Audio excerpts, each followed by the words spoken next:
Welcome to Gradient Canvas.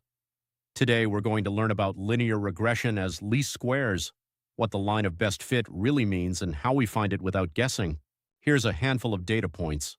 Your job sounds easy. Draw the single straight line that best fits them. But watch what happens when I actually try. This line looks good, so does this one and this one. They can't all be best. So here's the real question. Out of the infinitely many lines you could draw, what makes exactly one of them the answer, the one every statistics package on Earth agrees on? To pick the best line, we first need to measure how wrong a line is. Take any line and any point. The line predicts a value at that x. The real point sits somewhere above or below it. That vertical gap, the difference between what actually happened and what the line predicted, is called the residual. It's the error on that one point. And notice we measure it straight up and down, not slanted.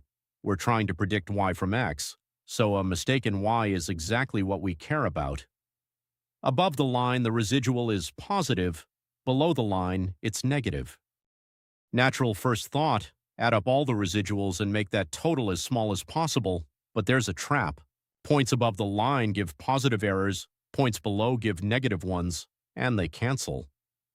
Watch. This obviously terrible line, sloping the wrong way, has huge errors. Yet the pluses and minuses sum to nearly zero. A line can be badly wrong and still score a perfect zero on this measure. Summing raw errors is broken. We need every error to count as a cost, no matter which side of the line it falls on. The fix is beautiful, and it's where the name comes from. Take each residual and square it. Squaring does two things at once. It kills the sign, every error is now positive, and it punishes big misses much harder than small ones because squaring grows fast. And here's the picture the name is hiding. A residual squared is literally the area of a square whose side is that error, so every point sprouts a little square. And the thing we want to minimize is the total area of all those squares. That's least squares. Make the squares as small as possible. Now the whole problem becomes visual. As I tilt and shift the line, every square grows and shrinks with it, and their total area rises and falls. Fit the trend badly and the squares balloon. Fit it well and they collapse toward tiny tiles. The best fit line is simply the position where that total area bottoms out, where the squares are collectively as small as they can possibly get. It's not a matter of taste, it's the single lowest point of one number. Let's plot that total error not against x, but against the line's own slope. Sweep the slope from shallow to steep, and the error traces out a smooth U, a valley. Too shallow, error is high. Too steep, error is high. And right in between, there's a single lowest point. If we let both the slope and the intercept vary, that U becomes a bowl in 3 dimensions, and a bowl has exactly one bottom. That's why least squares always has one unique answer, and why we can find it by rolling straight downhill. Here's the payoff of using squares instead of, say, absolute values. We don't have to hunt for the bottom of that bowl.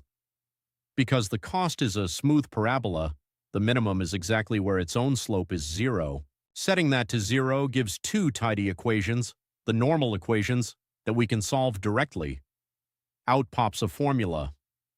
The slope of the best fit line is the sum of x deviations times y deviations divided by the sum of squared x deviations.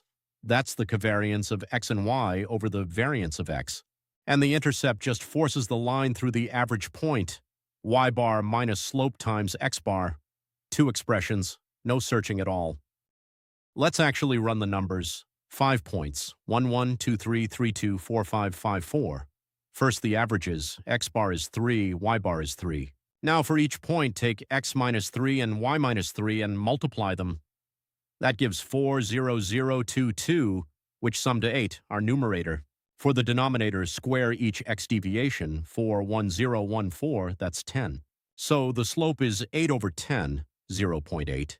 And the intercept is 3 minus 0.8 times 3, 0.6.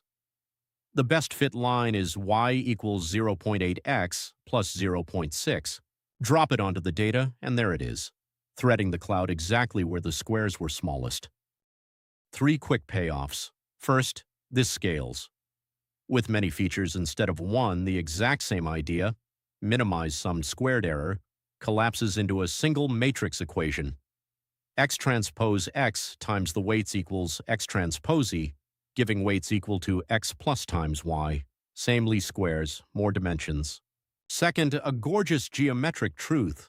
Minimizing squared error is projecting your target vector straight down onto the space of everything your model can produce, and the residual is what's left over, sitting exactly perpendicular to that space. And third, it isn't arbitrary. If your data really is a line plus bell curve noise, then the least squares line is precisely the most likely line, maximum likelihood. Squared error was the principled choice all along. So here's the whole idea in one breath. The best fit line is the one that makes the total area of the squares built on its vertical errors as small as possible. And because that cost is a smooth bowl, we don't guess it, we solve it. Slope is covariance over variance, and the line runs through the average point. So next time you watch a trend line snap onto a scatter plot, you'll know it's not opinion. It's the unique bottom of a bowl of squares. From here, it's a short hop to ridge and lasso, which bend this same bowl to tame overfitting, but that's a story for another video. Thanks for watching. This is Gradient Canvas, where we make AI beautiful and understandable. If you enjoyed this and want to understand AI concepts, please like, subscribe, and share it with others. Join us to explore more AI concepts from neural networks to transformers. See you in the next video.